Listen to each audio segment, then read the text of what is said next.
So June 14, 2024 మన railway Koduru ఎమ్మెల్యేకి నేను మెసేజ్ చేయడం జరిగింది త్రూ ఫేస్బుక్. కంగ్రాచులేషన్స్ సార్ అని చెప్పేసి ఆయన థ్యాంక్ యూ అని చెప్పి ఫస్ట్ డేనే నాతో 2-3 hours స్టార్ట్ చేశారు. లైక్ నైట్ 11:30 ఆ టైం వరకు స్టార్ట్ చేశారనమాట. డీటెయిల్స్ అన్నీ కనుక్కోవడం జరిగింది.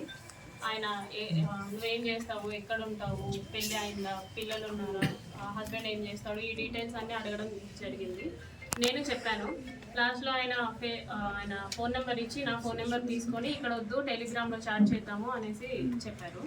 సో నేను టెలిగ్రామ్లో మెసేజ్ చేశాను. 2 days బాగానే మాట్లాడారు నాతో, అంటే నార్మల్గానే మాట్లాడారు. అందరూ ఎలా ఫ్రెండ్లీగా మాట్లాడతారో అలాగే మాట్లాడారు. సో కంటిన్యూస్ చాటింగ్ అనమాట. 2 days తర్వాత వీడియో కాల్స్ చెయ్యి, నీ న్యూడ్స్ పంపించు అని ఈ టైప్ ఆఫ్ మెసేజింగ్ చేయడం జరిగింది నాకు. సారీ సార్, నేను న్యూస్ అయితే అట్లాగా పంపించలేను, వీడియో కాల్స్ కూడా నాకు కంఫర్టబుల్ కాదు అనేసి చెప్పాను అనమాట. నేను నా బాబు మాత్రమే ఉంటాం ఇంట్లో, నాకు ఒక కేర్ టేకర్ ఉంది. న్యూస్ పంపించమని ఒక 3-4 days అడిగారు బాగా. నేను పంపను అనేసరికి కొంచెం బెదిరించడం లాంటివి చేశారనమాట. ఓకే న్యూస్ పంపొద్దు, నేను నీతో మాట్లాడాలి, నన్ను పర్సన్గా మీట్ అవ్వు, ఇన్ పర్సన్లో మీట్ అవ్వు అని చెప్పేసి అన్నారు. ఎలా కుదురుతుంది సార్, నాకు అవ్వదు, నాకు మా బాబుతోనే ఉంటుంది రోజంతా, నాకు అవ్వదు అనేసి అన్నాను. ఒక 2 days బాగా బతిమలాడుకున్నట్టు అడిగారు అనమాట నన్ను. మీట్ అవ్వచ్చు కదా, ఈ టైంకి మీట్ అవ్వచ్చు కదా, నేను ఈ టైంకి ఫ్రీ అవుతాను అనేసి ఇలా అడగడం జరిగింది. నేను రిజెక్ట్ చేశా. ఆ తర్వాత కొంచెం ఆయన అధికారం చూపించడం లైక్ నేను రైల్వే కోడూరు ఎమ్మెల్యేని, నా కోడూరు ఇది ప్రస్తుతానికి, నువ్వు ఇక్కడే జాబ్ చేస్తున్నావు, నీ ట్రాన్స్ఫర్ కూడా నా చేతిలోనే ఉంటుంది, నీ ప్రమోషన్స్ కూడా నా చేతిలోనే ఉంటుంది అని ఈ టైప్ ఆఫ్ మాటలు మాట్లాడడం స్టార్ట్ చేశారనమాట. నాకు అర్థమైంది, సార్ మీరు ఎంత చెప్పినా సరే నేనైతే కలవడం జరగదు అనేసి నేను చెప్పాను. ఆయన ఫోర్స్ చేస్తూనే వచ్చారు. నేను ఈయనకి ఫోన్ కాల్స్లో మెసేజెస్లో చెప్పడం అర్థం కావట్లేదేమో అని చెప్పేసి నేను కలుస్తాను. జూలై 9th కలిశాను. For the first time July 9th కలిశాను. ఆయన షెడ్యూల్ అంతా అయిపోయిన తర్వాత నైట్ 8 o'clock అలాగా వచ్చి నన్ను పిక్ చేసుకున్నారు. మా ఇంటి దగ్గర పిక్ చేసుకొని తీసుకెళ్లారు. రైల్వే కోడూరు నుంచి కడప రూట్ వెళ్దాం అనేసి అన్నారనమాట. Railway Koduru to Kadapa route 90 kilometers వస్తుంది, కడప వరకు 90 kilometers వస్తుంది. సో స్టార్ట్ అయ్యాము. మా బాబుతో మా కేర్ టేకర్ ఉంది. ఇన్ ద మీన్ వైల్లో ఆయన మళ్ళీ ఎందుకు కలవని అంటున్నావు, ఎందుకు మెసేజెస్కి అలా రెస్పాండ్ అవుతున్నావు, ఎందుకు అంత పొగరు చూపిస్తున్నావు అని చెప్పేసి ఈ మాటలు మాట్లాడారు.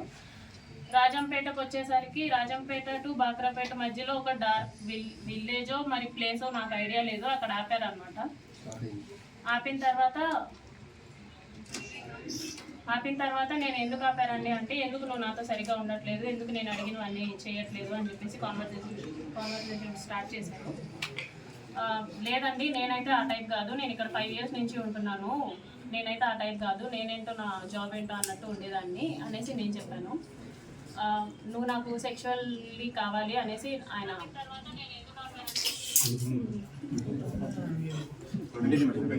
చెప్పండి కనీసం మాట్లాడివ్వండి. ఓకే. సో ఆయన సెక్షువల్ సాటిస్ఫాక్షన్ కావాలి నీతో అనేసి అన్నారు అనమాట.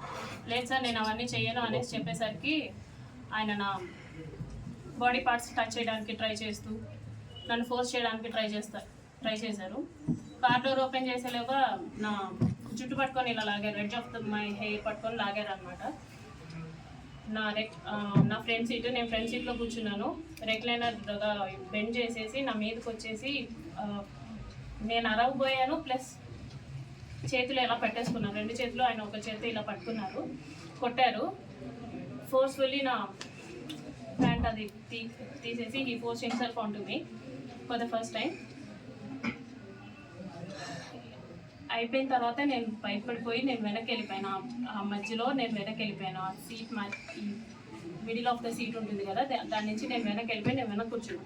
ఆయన డ్రైవ్ చేశారు, మా హోమ్కి డ్రైవ్ చేశారు. నేను దిగిపోతున్నప్పుడు చెప్పారనమాట, చాలా చేస్తున్నావు, ఇక నుంచి అట్లా చేయొద్దు, నువ్వు నా మాటే వినాలి, నేను చెప్పినట్టే చేయాలి, మీ హస్బెండ్ నిన్ను పట్టించుకోడేమో, నేను 1000 times ఎక్కువ పట్టించుకుంటాను నేను నిన్ను, సో నేను చెప్పినట్టే చెయ్యి, ఇది ఎవరికి లీక్ చేయొద్దు అని చెప్పేసి ఆ టోన్లో నాతో మాట్లాడారు. నేను దిగేశాను. For the first time on July 9th నేను కలవడం జరిగింది. దాని తర్వాత ఒక 2 days గ్యాప్ ఇచ్చి మళ్ళీ స్టార్ట్ చేశారు, కలుద్దాం, మీట్ అవుదాం అని చెప్పేసి ఈ type of messages, video calls ఆయన కంటిన్యూస్లీ వీడియో కాల్స్ నాతో చేసేవాళ్ళు. ఆయన ఏం చేసినా సరే నేను అతనితోనే ఉండాలి అనుకునేవాళ్ళు అనమాట. ఈవెన్ తింటున్నా, వాళ్ళ పీపుల్స్తో మాట్లాడినా, స్నానం చేసినా, రెడీ అవుతున్నా నేను అతనితోనే ఉండాలి అని ఒక మరి శాడిజమో ఏమంటారో నాకు తెలీదు, తను అలా కోరుకునేవాడు అనమాట. ఏమన్నా అంటే నీకు ఒక బాబు ఉన్నాడు, నువ్వు అది గుర్తుపెట్టుకో, నువ్వు అది మర్చిపోతున్నావు, నీకు ఒక బాబు ఉన్నాడు, నువ్వు మాత్రమే ఉన్నావు, అది మాత్రం గుర్తుపెట్టుకో అనేసి అనేవాడు. నిజమే, నాకు పేరెంట్స్ లేరు, నాకు మమ్మీ డాడీ ఇద్దరు లేరు. మా ఫాదర్ జాబ్ వచ్చింది నాకు. నా ఫస్ట్ స్టేషన్ రైల్వే కోడూరులోనే. నాకు ఒక తమ్ముడు ఉన్నాడు, కానీ దూరంగా చదువుకుంటున్నాడు వాడు.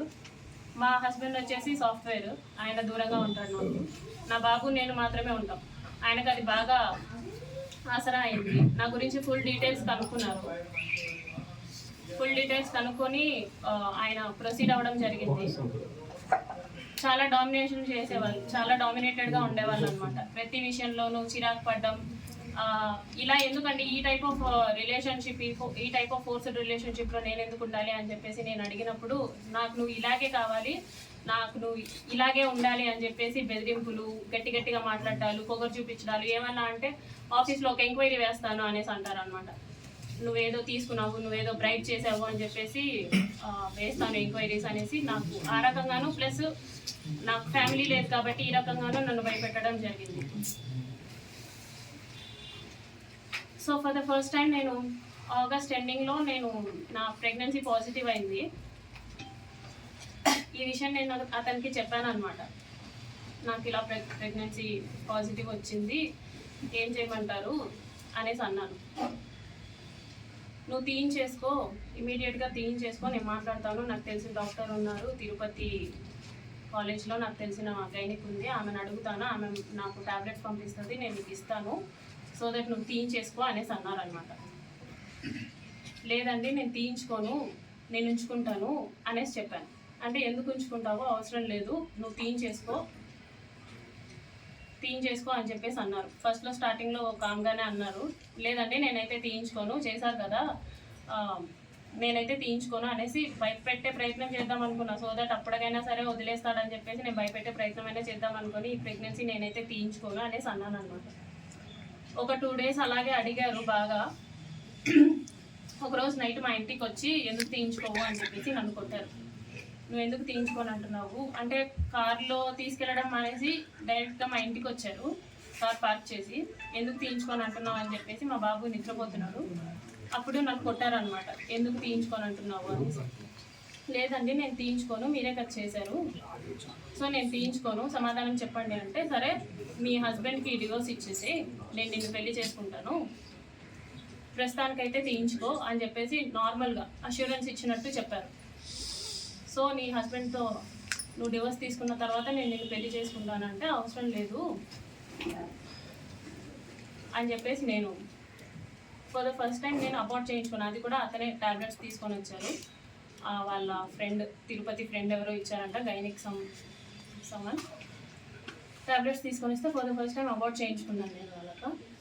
ఇందులో నాకు తెలియని విషయం ఏంటంటే, ఈ మీన్ వైల్లో ఒక 4 months ముందు మా హస్బెండ్కి కాల్ చేసి